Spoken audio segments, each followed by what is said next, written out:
Hello friends, આજે આપણે cheese garlic bread બનાવીશું જે એકદમ ચીઝી અને ટેસ્ટી બને છે અને જે બાળકોને તો બહુ જ ભાવતી હોય છે, પણ બાળકોથી લઈ અને મોટા સૌને બહુ જ ભાવે છે.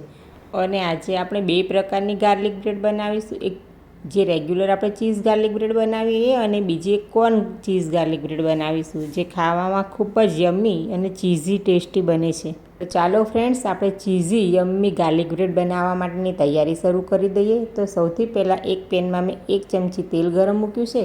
તેમાં અડધી વાટકી લસણ લીધું છે, તેને સાંતળી લઈશું. લસણ સરસ ગોલ્ડન બ્રાઉન રંગનું થઈ જાય ત્યાં સુધી આપણે એને સાંતળીશું અને હલાવતા રહીશું જેથી બળે નહીં અને એક સરખું બ્રાઉન થાય. તમે જોઈ શકો છો કે લસણ સરસ બ્રાઉન થઈ ગયું છે. હવે તેને એક બાઉલમાં કાઢી લઈશું અને આ ઓઇલ ગરમ હોય એમાં જ થોડું રેડ ચીલી પાવડર નાખી ચીલી ઓઇલ બનાવી લેવું. લસણને આ રીતે કાંટા ચમચીથી આપણે સ્મેશ કરી લઈશું અને આ રીતે લસણ સાંતળીને લઈએ છીએ તેનો taste cafe style garlic bread જેવો જ આવશે. લસણ બધું સરસ સ્મેશ થઈ ગયું છે. હવે તેમાં બટર ઉમેરીશું. મેં અહીંયા ઘરે બનાવેલું અનસોલ્ટેડ બટર લીધેલું છે, 3 ટેબલ સ્પૂન ઉમેરીશું. અને અહીંયા મેં બટર અનસોલ્ટેડ લીધેલું છે એટલે 1/4 ટીસ્પૂન જેટલું મીઠું ઉમેરીશું. 1 table spoon oregano, 1 table spoon chilli flakes અને અડધી ચમચી મરી પાવડર અને સાથે અડધો કપ કોથમીર ઉમેરી દઈશું. હવે બધું બરાબર મિક્સ કરી લઈશું.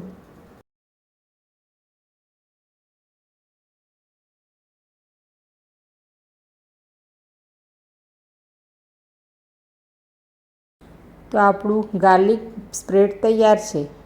તો અહીંયા મેં જમ્બો સાઇઝની સેન્ડવિચ બ્રેડ લીધેલી છે. તેની ઉપર આપણે જે સ્પ્રેડ બનાવીએ એ સરસ ચમચીથી એક સરખું ફેલાવી દઈશું. ગાર્લિક બટરનું જે આપણે સ્પ્રેડ બનાવીએ સરસ એક સરખું પાથરાઈ જાય પછી મોઝરેલા ચીઝ પાથરીશું. તમે એકલું મોઝરેલા ચીઝ નહીં તો પ્રોસેસ ચીઝ પણ લઈ શકો છો અથવા બંને ઇક્વલ પણ વાપરી શકો છો. અને ઉપર ઓરેગાનો અને ચીલી ફ્લેક્સ સ્પ્રિંકલ કરી દઈશું. હવે એક પેનમાં બટર મૂકી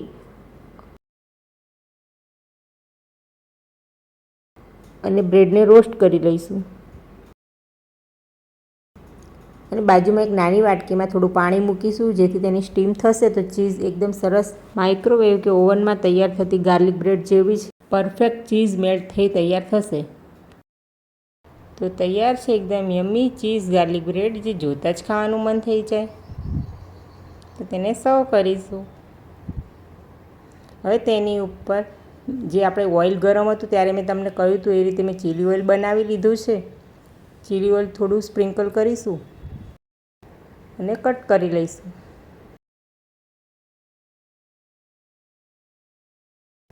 એકદમ યમ્મી અને ચીઝી ગાર્લિક બ્રેડ તૈયાર છે. એકવાર બનાવીને આ રીતે જરૂરથી ટ્રાય કરો.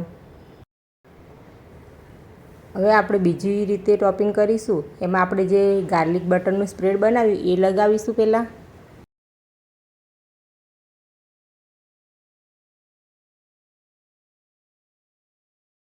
હવે ઉપરથી મોઝરેલા ચીઝનું લેયર કરીશું. તમે મોઝરેલા અને પ્રોસેસ ચીઝ બંને ઇક્વલ પણ લઈ શકો છો, એકલું મોઝરેલા પણ લઈ શકો છો. અને સ્વીટકોર્ન બાફેલા છે તેનું ટોપિંગ કરી લઈશું. ઉપરથી ફરી ઓરેગાનો અને ચીલી ફ્લેક્સ સ્પ્રિંકલ કરી દઈશું અને ફરી એને પેનમાં બટર લગાવી અને રોસ્ટ કરી લઈશું. તો આ રીતે કોર્નનું ટોપિંગ કરી અને ચીઝ કોર્ન ગાર્લિક બ્રેડ પણ તૈયાર કરી શકો છો. અને આ રીતે વાટકીમાં થોડું પાણી મૂકી દેવું તેથી તેની સ્ટીમથી ચીઝ સરસ એક સરખું ઇઝી મેલ્ટ થઈ જાય છે.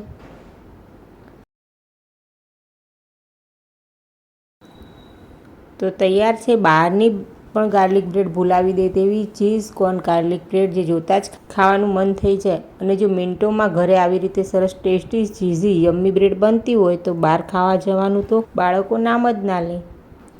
એકવાર બનાવીને જરૂરથી ટ્રાય કરજો. અને અમારી રેસીપી ગમી હોય તો લાઇક, શેર અને સબસ્ક્રાઈબ જરૂર કરજો. અને કોમેન્ટ કરી જરૂરથી જણાવજો કે તમને રેસીપી કેવી લાગી. અને બેલ આઇકન દબાવવાનું ભૂલતા નહીં જેથી બીજી નવી રેસીપીના વિડીયોની નોટિફિકેશન સૌથી પહેલાં તમને મળે.